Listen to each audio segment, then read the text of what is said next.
और शुरुआत बड़ी खबर से करेंगे। दहली फसादात के दौरान फैजान नामी नौजवान को कौमी तराना गाने के लिए मजबूर करने और इसकी मौत मामले में चार्जशीट दाखिल नहीं करने पर दहली पुलिस को हाईकोर्ट ने फटकार लगाई है। दहली हाईकोर्ट ने पुलिस की सरजनिश करते हुए पूछा है कि अब तक चार्जशीट क्यों नहीं दाखिल की गई। साथ ही दहली पुलिस को हिदायत के बगैर किसी दबाव और जानिबदारी के फौरी इस मामले की जांच करे और इसको संजीदगी से ले। जांच एजेंसी ने कहा कि दरख्वास्त गुजार के जरिए इसके अर्जी में दिए गए तजावीज पर गौर करे। और हमारे नुमाइंदे सुशील पांडे मजीद तफसीलात के साथ इस खबर पर हमारे साथ जुड़ चुके हैं। सुशील, जिस तरह से दहली हाईकोर्ट का जो रिमार्क है, क्या आपको लगता है कि दहली पुलिस को एक बार फिर इस पूरे मामले में जो दहली राइट्स हुए थे और जो पूरा फैजान से जुड़ा हुआ मामला था उसमें दहली पुलिस को एक बार फिर से फटकार लगी है? जी देखिए, ये कोई पहली बार नहीं है फैजान के मामले पर जब दिल्ली पुलिस को फटकार ना लगी हो। हालांकि इससे पहले भी सुनवाई के दौरान दिल्ली पुलिस के ढीली जांच को लेकर दिल्ली हाईकोर्ट ने दिल्ली पुलिस को फटकार लगाई थी और ये तीसरा मामला है जब दिल्ली हाईकोर्ट ने कल फिर एक बार फिर से दिल्ली पुलिस को चार्जशीट दाखिल न करने को लेकर फटकार लगाई है। और दिल्ली पुलिस को हाईकोर्ट ने यह भी कहा है कि इस पूरे मामले में बिना डरे वो जांच को लेकर आगे बढ़े। लेकिन जिस तरह जांच दिल्ली पुलिस कर रही है, ऐसे रवैये को लेकर दिल्ली हाईकोर्ट ने नाराजगी जाहिर की है। हालांकि कोर्ट ने दिल्ली पुलिस को स्पष्ट निर्देश दिया है कि जल्द से जल्द इस पूरे मामले में कार्रवाई को लेकर वो आगे बढ़े और बिना किसी प्रभाव के आए कानून के सम्मत वो इस पूरे मामले में जांच को लेकर आगे बढ़े।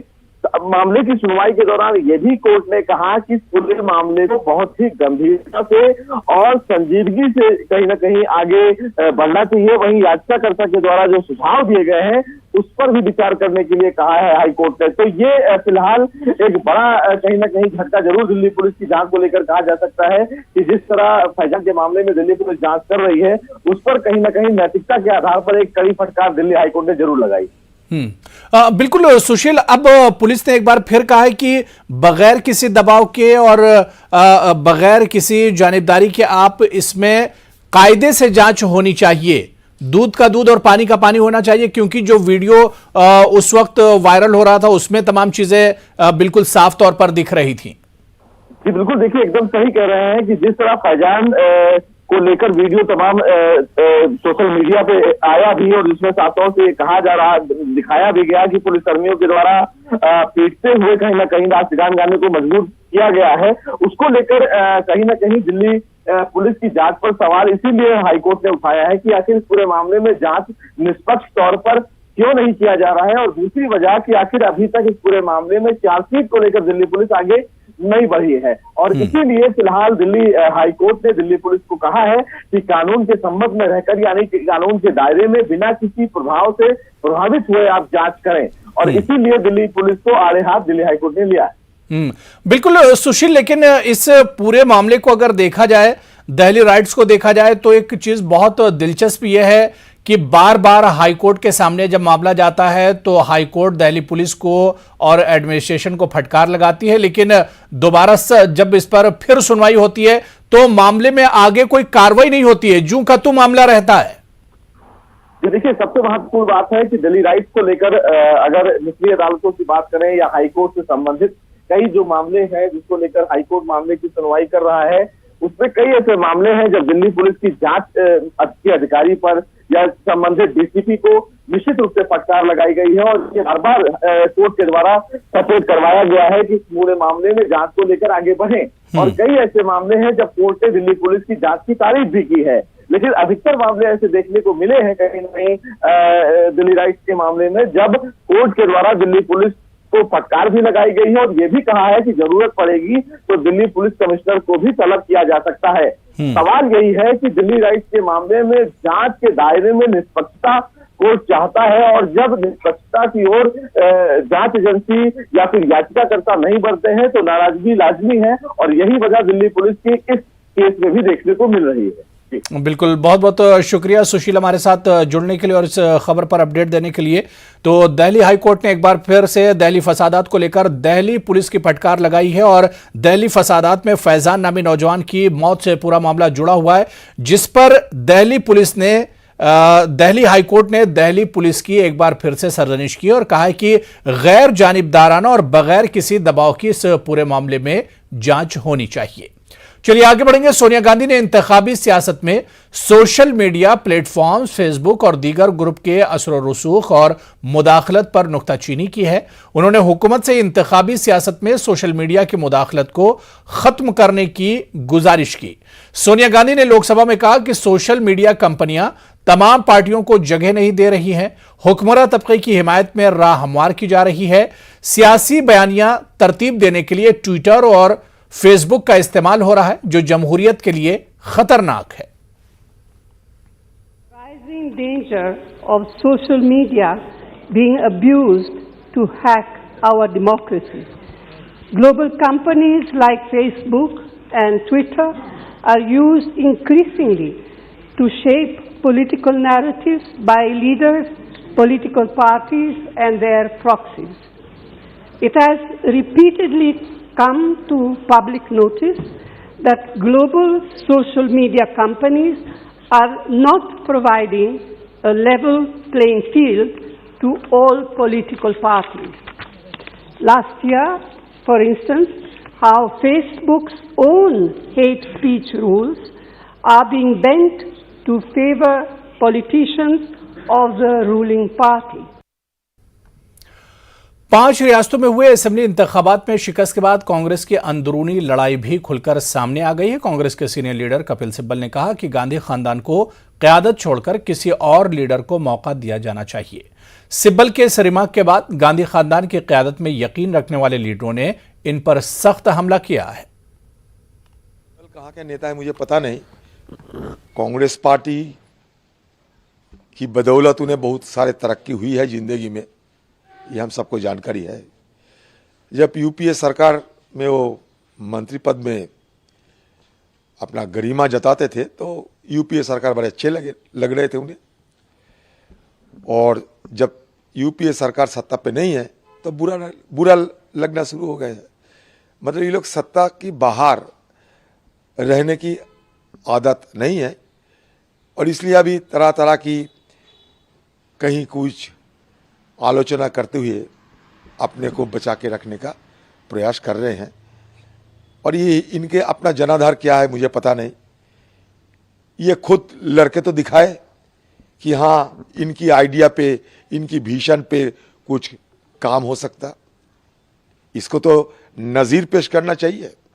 तो ये खुद नज़ीर पेश करे कि हाँ मैं ये करके दिखाया। जो उस वर्किंग कमेटी में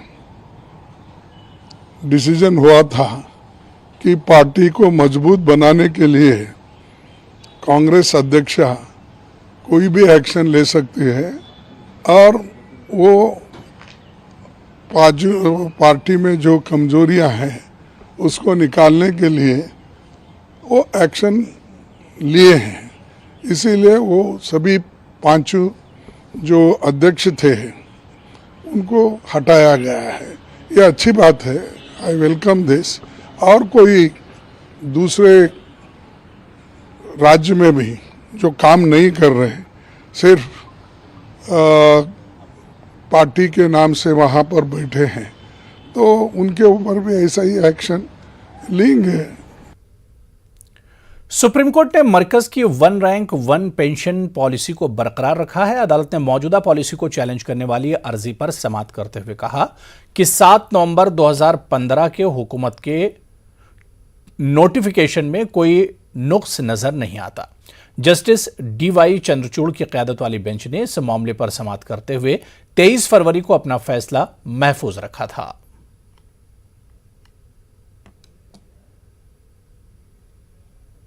लखीमपुर खीरी तशद्दुद मामले में सुप्रीम कोर्ट ने उत्तर प्रदेश हुकूमत को नोटिस जारी किया है। केस के अहम मुल्जिम आशीष मिश्रा की जमानत मनसूख करने की सुप्रीम कोर्ट से अपील की गई है। इस अर्जदाश पर सुप्रीम कोर्ट ने यूपी हुकूमत से जवाब मांगा है। दूसरी जानिब सुप्रीम कोर्ट ने गवाहों को तहफ़्फ़ुज़ फराहम करने की भी यूपी हुकूमत को हिदायत दी है।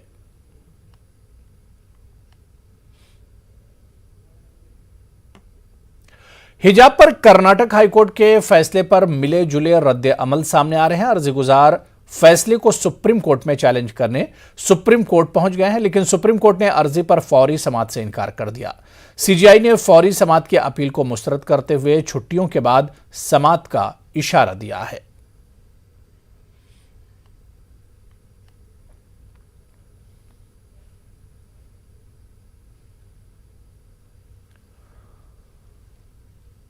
चलिए यहां पर रुकेंगे फिलहाल छोटे से ब्रेक के लिए।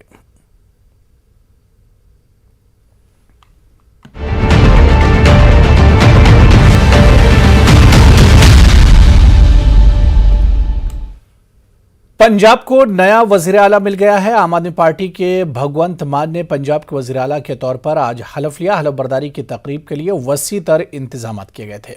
ये तकरीब शहीद भगत सिंह नगर जिले में वाक़ खकड़िया कला गांव में मुनक्किद की गई, जो मुजाहिदे आज़ादी भगत सिंह का आबाई गांव है। पंजाब के गवर्नर बनवारी लाल ने भगवत मान को वजीर आला के ओहदे और राजदारी का हलफ दिलाया। हलफ बर्दारी तकरीब में दिल्ली के वजीर आला अरविंद केजरीवाल समेत आम आदमी पार्टी के कई सरकर्दा लीडर शरीक हुए। हलफ बर्दारी तकरीब में लाखों की तादाद में लोग जमा हुए। थोड़े नाल दियां थोड़े वर्गियां ऐं रहांगे और काम करांगे। बेरोजगारी तो लैके खेती, व्यापार, करप्शन, स्कूल, हस्पताल, बहुत ताणी उलझी पई है। रेह दी बोरी हुंदी है जिहड़ी, जे उहनूं उठे पासियों खोलण लग जाओ तां अद्धा दिन लग जांदा है। जे किते उहदा एक सिरा लभ जे इधरले पासियों ਉਹ ਅੱਧੇ ਸਕਿੰਟ 'ਚ ਖੁੱਲ ਜਾਂਦੀ ਹੈ। ਆਪਾਂ ਇਸ ਉਲਝੀ ਹੋਈ ਤਾਣੀ ਦਾ ਸਿਰਾ ਲੱਭਾਂਗੇ, ਸਹੀ ਵਾਸੇ ਪਰ ਸਿਰਾ ਤੁਹਾਡੇ ਸਹਿਯੋਗ ਨਾਲ। ਜਿਵੇਂ ਦਿੱਲੀ ਦੇ ਵਿੱਚ ਲੋਕ ਸਕੂਲ ਦੇਖਣ ਆਉਂਦੇ ਆ, ਵਿਦੇਸ਼ਾਂ 'ਚੋਂ ਮਹੱਲਾ ਕਲੀਨਿਕ ਦੇਖਣ ਆਉਂਦੇ ਆ, ਬਿਲਕੁਲ ਉਸੇ ਤਰ੍ਹਾਂ ਆਪਾਂ ਪੰਜਾਬ ਦੇ ਵਿੱਚ ਸਕੂਲ, ਹਸਪਤਾਲ ਇਸ ਤਰ੍ਹਾਂ ਦੇ ਬਣਾਵਾਂਗੇ ਕਿ ਬਾਹਰਲੇ ਮੁਲਕਾਂ ਵਾਲੇ ਇੱਥੇ ਆ ਕੇ ਦੇਖ ਕੇ ਫੋਟੋ ਖਿਚਾ ਕੇ ਜਾਇਆ ਕਰਨ ਕਿ ਆ ਹੈਗਾ। पंजाब में कांग्रेस की करारी शिकस्त के बाद इस्तीफों का दौर शुरू हो गया है। सबसे पहले पंजाब कांग्रेस के सदर नवजोत सिंह सिद्धू ने ओहदे से इस्तीफा दिया। सिद्धू ने सोनिया गांधी को अपना इस्तीफा भेज दिया है। वज़ीर के पंजाब असेंबली इंतखाबात में शिकस्त के बाद सिद्धू पर इस्तीफे का दबाव बनाया जा रहा था।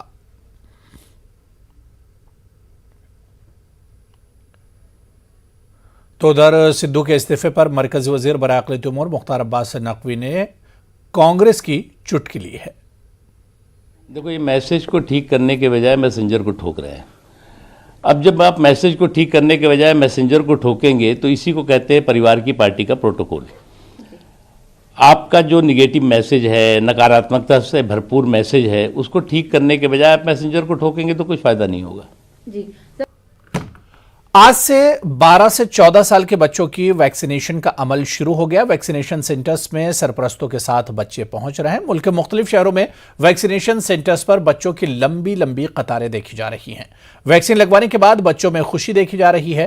न्यूज़ 18 उर्दू अपने नाजरीन से बार बार अपील करता आया है कि कोरोना से बचाव के लिए वैक्सीन बहुत जरूरी है, तो आप बिना डरे आज ही अपने 12 से 14 साल के बच्चों को वैक्सीन लगवाने के लिए वैक्सीनेशन सेंटर्स का रुख करें। खड़े हैं दिल्ली के आरएमएल अस्पताल में, जहां पूरे देश में आज से 12 से 14 साल के बच्चों का जो वैक्सीनेशन है वो शुरू किया गया है। तो मैं आपको दिखाऊंगी कि किस तरीके से वैक्सीनेशन को लेके जो बच्चों का आज 12 से 14 साल के बच्चों का जो वैक्सीनेशन शुरू किया गया है उसकी किस तरीके से अस्पताल में तैयारियां की गई हैं। ये आप देख सकते हैं आरएमएल अस्पताल है और जहां पर ये जो पहला जो आप काउंटर देख रहे हैं यहाँ पे रजिस्ट्रेशन होगा। रजिस्ट्रेशन करने के बाद में जो 12 से 14 साल के जो बच्चे हैं ये यहाँ पर वैक्सीन जो है वो लगाई जाएगी। उसके बाद इसके सामने एक एरिया बनाया गया है जो ऑब्जर्वेशन है, यानी कि पहले भी कहा गया था कि वैक्सीन लगने के बाद आधे घंटे का ऑब्जर्वेशन जरूरी है और उस ऑब्जर्वेशन में आईसीयू तक की जो सुविधा है वो दी गई है। यहाँ पे मैम मौजूद है, उन्हीं से बात कर लेते हैं। मैम, किस तरीके से तैयारियां आप लोगों ने की हैं? आज से 12 से 14 साल का वैक्सीनेशन शुरू हो रहा है। मैम, पहले से ही एक्चुअली सेंटर बना हुआ है कोविड वैक्सीन के लिए ना, लेकिन आज ये वैक्सीन जो है जो बच्चों के लिए रिकमेंडेड है गवर्नमेंट से वो कोर्बेवैक्स है। अदरवाइज बाकी सबको यहाँ कोवैक्सीन लग रही थी, तो ये न्यू वैक्सीन है। अभी रश तो इतना नहीं आ रहा, लेकिन सुबह से काफ़ी कुछ लगा चुके हैं हम ना। हाँ, तो आपने देखा जो बच्चों की वैक्सीन है वो यहाँ पर लगाई जा रही है। और इसके बाद मैं आपको दिखा दूं कि जो ऑब्जर्वेशन एरिया है, क्योंकि वैक्सीन लगने के बाद ये कहा जा रहा था कि आधे घंटे का जो ऑब्जर्वेशन है वो जरूरी है, ये ऑब्जर्वेशन एरिया है। उसके बाद में सामने ही इन्होंने यहाँ पे एक आईसीयू, मिनी आईसीयू भी यहाँ पर बना रखा है, जिससे अगर किसी को भी वैक्सीन लगाने के बाद में किसी भी तरीके की कोई दिक्कत हो तो आप उससे कर सकते हैं। ये है, इन्होंने अभी वैक्सीन लगाई है, उन्हीं से पूछ लेते हैं कि उनका जो एक्सपीरियंस है वो कैसा रहा। बेटा वैक्सीन लग गई आपकी? हाँ लग गई आपकी? हाँ। कोई दिक्कत तो नहीं हुई? नहीं। किस तरीके का एक्सपीरियंस फील कर रहे हैं आप? आज से शुरू किया गया है, अभी तो ठीक ही है सब कुछ। ठीक है। हाँ। क्या कहेंगे आप सरकार को? उन्होंने आज से 12 साल के बच्चों को वैक्सीन शुरू हुई, क्योंकि वैक्सीन जो सबसे बड़ा हथियार है और दूसरी चीज वैक्सीन ही है जो बच्चों को भी इससे बचा सकती है। तो इम्पोर्टेंट तो है, क्योंकि ज़्यादा रिस्क है बच्चों को, तो अच्छी बात है। अच्छी बात है, बच्चे भी खुश नजर आ रहे हैं। और भी बच्चे यहाँ पे मौजूद हैं, उनसे भी पूछते हैं जो वैक्सीन ऑलरेडी लगवा चुके हैं और ऑब्जर्वेशन एरिया में। तो वैक्सीन लग गई आपकी? हाँ जी मैम। किस तरीके का एक्सपीरियंस रहा? अच्छा रहा ma'am, first and second dose अच्छा। अच्छा, क्या कहेंगे, क्योंकि कोविड में ये सबसे बड़ा जो हथियार था वो वैक्सीन था, और साथ में बच्चों के लिए वैक्सीन नहीं थी, स्पेशली 12 से 14 साल के जो बच्चे थे उनको अभी नहीं लग रही थी, आज से शुरू हुआ। तो किस तरीके से आप सरकार की इस पहल को लेते हैं? मैम बहुत अच्छा इनिशिएटिव है सरकार का, थोड़ा जल्दी होता शायद और अच्छा रहता है, एजुकेशन कम इफेक्ट रहती है, बट जैसा सरकार को अच्छा लगा उन्होंने उस हिसाब से किया। सुना आपने, यहाँ पे बच्चों का ये कहना है कि ये जो सरकार की जो पहल है ये काफी अच्छी है, क्योंकि कोविड से अगर बचना है तो कोविड से बचने का जो सबसे कारगर उपाय था वो वैक्सीन थी। हालांकि जो बच्चों को वैक्सीनेशन था वो पहले शुरू किया गया था 18 साल के बच्चों को, 15 से 18 साल के बच्चों को, लेकिन जो छोटे बच्चे थे 12 से 14 साल के बच्चों को वैक्सीन नहीं लगाई जा रही थी, जो आज से शुरू कर दी गई है पूरे देश में। कैमरा पर्सन प्रहलाद के साथ प्रीति श्रीवास्तव, न्यूज़ 18 दिल्ली। नहीं, मेरे पेरेंट्स ने लगवाई है, तो अब उनके लिए जो सही है वो मेरे लिए ही सही है, तो मुझे किसी ढंग का डाउट नहीं था। 12 से 14 साल के लिए वैक्सीन लगाई जा रही है आज हमारे स्कूल में, और मेरे भी लग चुकी है। मेरा मानना है सब बच्चे लगवाएं और हेल्दी अपनी बढ़ाएं। आज हमारे स्कूल में वैक्सीनेशन है और मैंने भी टीका लगाया है, तो मैं सभी बच्चों से अनुरोध करना चाहूँगा कि वो भी टीका लगाए और हेल्दी रहे। आज हम जैसे बच्चों के लिए भी ना वैक्सीन की योजना की है, तो है ना हम लोग की सेफ्टी के लिए हम लोग आज वैक्सीन लगवा रहे हैं अपने स्कूल में से। जैसे परसों हेल्थ मिनिस्टर मनसुख भाई मांडविया साहब ने अनाउंस किया कि भाई 12 से 14 साल के बच्चों के लिए वैक्सीन देने वाला है, तुरंत हमने माइक्रो प्लान कर दिया। सब स्कूल थे उसमें 12 से 14 साल के जो लड़के हैं स्कूलों को इन्फॉर्म करके हमने हमारे कॉरपोरेशन में सब जो 12 से 14 साल के जो लड़के हैं उसको स्कूल को भी इन्फॉर्म कर दिया। तो हम 16 तारीख से वैक्सीनेशन करने वाले हैं, तो हमने स्टार्ट कर दिया और अच्छा रिस्पॉन्स है, बच्चे लोग भी वैक्सीन लेने के लिए एकदम उत्सुक है। दिल्ली में रंगों के त्योहार होली के लिए बाजार तैयार है। खरीदार रंग बिरंगे गुलाल की खरीदारी के लिए बाजार पहुंच रहे हैं। खरीदार मेड इन इंडिया का मुतालबा कर रहे हैं। ऐसे में कार्टून किरदार पिचकारी को बच्चों में सबसे ज्यादा पसंद किया जा रहा है। इनके साथ साथ बुजुर्ग जड़ी बूटियों के रंग को तरजीह दे रहे हैं। इसके साथ डॉक्टरों का यह भी कहना है कि रंगों के बजाय फूलों और जड़ी बूटियों के रंगों का इस्तेमाल किया जाए। होली के त्योहार को सेहतमंद बनाने के लिए बाजार का जायजा लिया हमारी नुमाइंदा रचना ने। का त्योहार आने वाला है और इस होली को हम हेल्दी होली किस तरीके से बनाएं, क्या क्या सावधानियां बरतनी चाहिए, ये पूरे मसले पर बात करने के लिए हमारे साथ मौजूद हैं डॉक्टर लेखी, जो कि दिल्ली एसोसिएशन के पूर्व अध्यक्ष भी हैं। सर, होली का त्योहार आने वाला है, किस तरीके से हेल्दी होली मनाई जाए, क्या क्या सावधानियां बरतनी चाहिए, क्योंकि केमिकल्स होते हैं कलर्स में, तो कहीं ना कहीं स्किन को भी नुकसान होने का खतरा रहता है। सबसे पहले मेरी सब जनता को शुभकामनाएं आने वाली होली के लिए।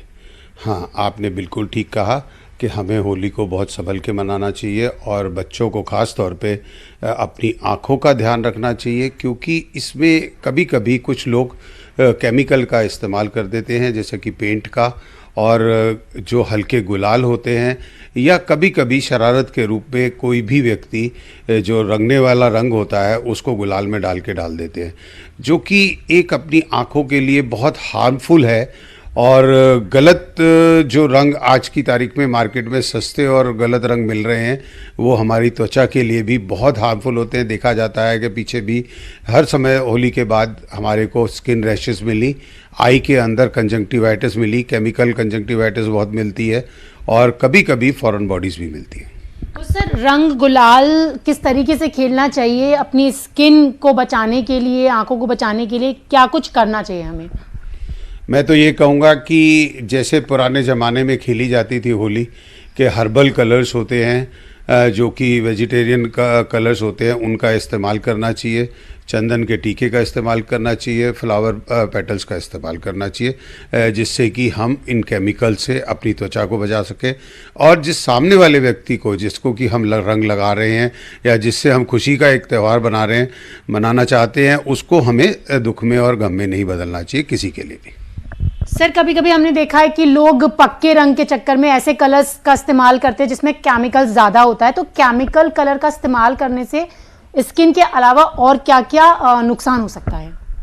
हाँ बिल्कुल, आपने ठीक कहा कि लोग जो पक्का रंग डालने के लिए या उसको अपने को अच्छी होली को दिखाने के लिए कुछ गलत कलर्स का इस्तेमाल करते हैं, जो कि उसके अंदर की रंगने वाले केमिकल्स होते हैं, जो कि कपड़ों को एलेनिन वगैरह जो कंपोनेंट है उसके अंदर होते हैं, वो हमारी स्किन को परमानेंट बर्न कर देते हैं। और अगर वो आँख के अंदर चला जाता है तो आँख में अंधापन भी आने के पूरे चांसेस होते हैं। तो मेरा तो यही कहना है कि चाहे वो होली हो चाहे वो दिवाली आए, हमें स्टिल इसके लिए प्रिकॉशन रखनी चाहिए और वैक्सीनेशंस को लगवा के रखना चाहिए। तो आपने देखा, ये थे हमारे साथ बात करने के लिए डॉक्टर अजय लेखी, जिनका कहना है कि हेल्दी होली मनाने के लिए हर्बल कलर का इस्तेमाल करें और साथ ही साथ होली से पहले बच्चों के लिए जो वैक्सीनेशन का तोहफा सरकार की तरफ से दिया गया है वो बच्चों के लिए राहत वाला होगा, लेकिन अभी भी लापरवाही नहीं बरतनी है। कैमरा पर्सन नगेंद्र के साथ रचना, न्यूज़ 18 दिल्ली। सख्त मेहनत और पुख्ता अज़्म हो तो कुछ भी मुमकिन है। न्यूज़ 18 की पहल और बायजूस के यंग जीनियस सीजन 2 में हम बहुत से ऐसे बच्चों से मिले जिन्होंने अपने अज़्म के साथ वो काम करने का हौसला दिखाया जो अपनी उम्र में तकरीबन नामुमकिन लगता है। यही हमने बायजूस के यंग जीनियस सीजन 2 के इस हफ्ते के एपिसोड में देखा। आइए देखते हैं इस हफ्ते की कुछ झलकियां। मैं हूं आनंद नरसिम्हन, इस सफर में आपका सूत्रधार। हमारे आज की पहली जीनियस ने नृत्य में महारत हासिल की है। उन्होंने बड़ी शिद्दत से भरतनाट्यम सीखा है। नहीं, एक मिनट, वो मोहिनी अट्टम में माहिर है। नहीं, सॉरी, वो कुचिपुड़ी में बेमिसाल है। जी हाँ, एक नहीं, दो नहीं, तीन डांस फॉर्म्स परफॉर्म करने वाली ये है कोड़िकोड केरला से 14 साल की नीला नाथ। Please welcome the ace choreographer, the most renowned dance show judge, dance की दुनिया में गीता माँ के नाम से famous, the one and only Geeta Kapoor.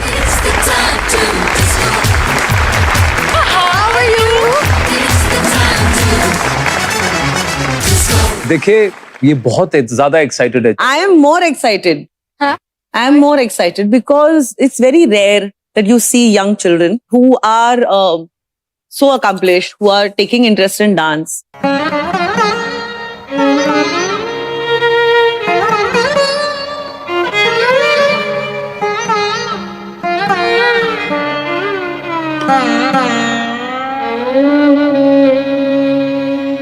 काफी क्वेश्चंस को जो एक पलक झपकते ही सॉल्व कर दे, ऐसे हैं हमारे अगले यंग जीनियस। ये हैं मैथ्स के मैजिशियन, मुंबई से 10 साल के कियान Amit Sawant. Hi Kian, congratulations on whatever you've achieved so far. This is the first time I am seeing you and I am so happy to meet you. The pleasure is mine as well.